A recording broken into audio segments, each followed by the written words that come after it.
Jai Gurudev, thank you for joining us today. Today we have with us an art of living expert and an officer of the Vedic Dharma Sansthan, and we'll be exploring Sita's determination from Sunder Kanda. So, in this chapter of Sunder Kanda, how is Sita's emotional state described when she contemplates giving up her life?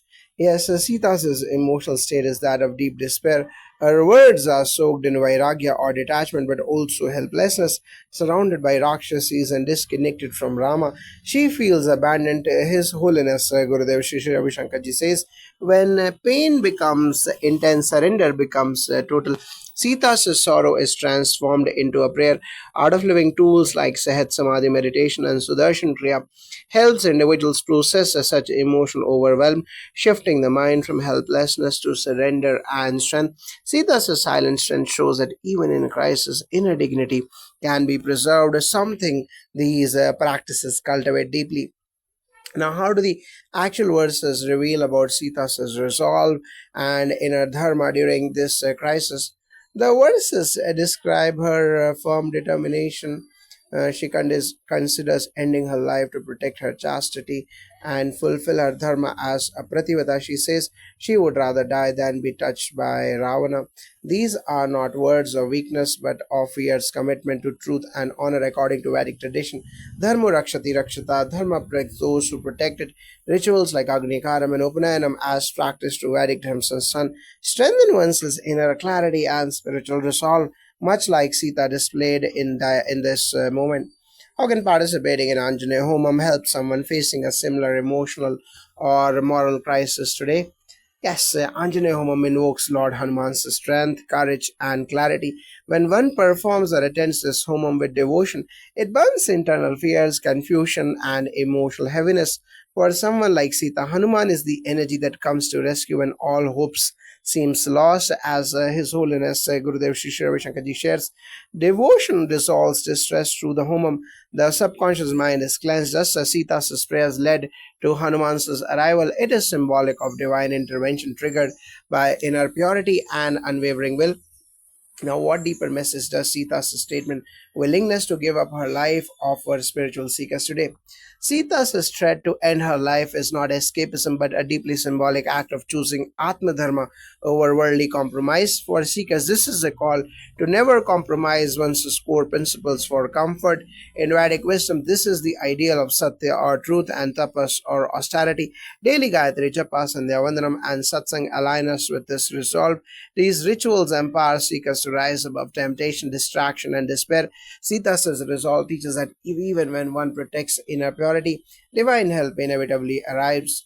How can Hanuman Chalisa help someone who, like Sita, feels abandoned or on the verge of hopelessness? Hanuman Chalisa is not merely a prayer, it's a lifeline. Each verse awakens courage, devotion, and connection to the divine. When Sita felt abandoned, she stayed anchored in her inner faith. Chanting the Chalisa builds that faith. Gurudev says faith is realizing that even in the darkest night, the sun is shining somewhere. The Chalisa transforms mental weakness into vibrant energy, repeating Nasaye ge rog hare sapira, Nase rog hare sapira, Japata Nirantar Hanumadvira assures us that Hanuman can dispel both physical and mental suffering.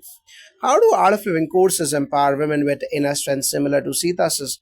Courses like Sahat Samadhi Meditation, DSN, and Shri Shri Yoga empower women by activating resilience, clarity, and grace. Sita's strength was not loud, it was silent, steadfast, and rooted in dignity. Gurudev encourages women to embrace their inner Shakti. Many women have shared that these courses help them rise above trauma and become pillars for their families. Like Sita, they embody the sacred feminine, resilient, wise, and anchored in faith.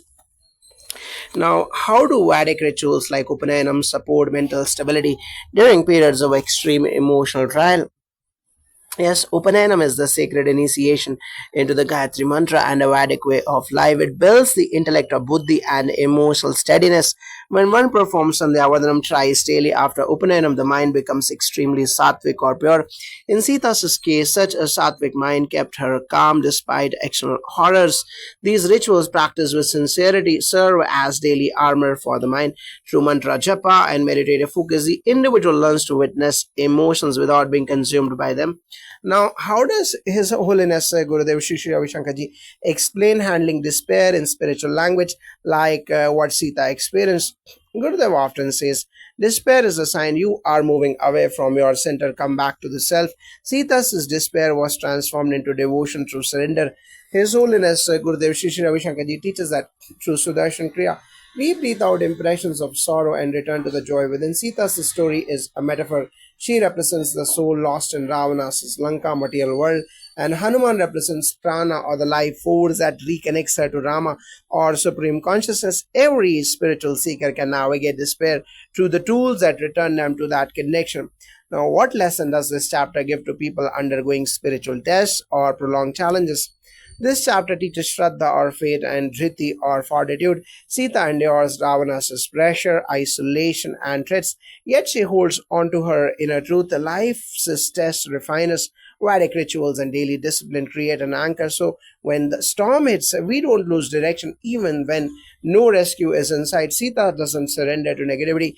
This is the core of the tapasya. For today's spiritual seekers, it means continuing Gayatri Japa, Agni Karyam, Anushtans, Homas, Pujas, even when results are not visible. The divine always sees. Now, how does the episode deepen our understanding of divine timing in spiritual surrender and support? Sita reaches the edge, and at that moment, Hanuman arrives. This is not coincidence.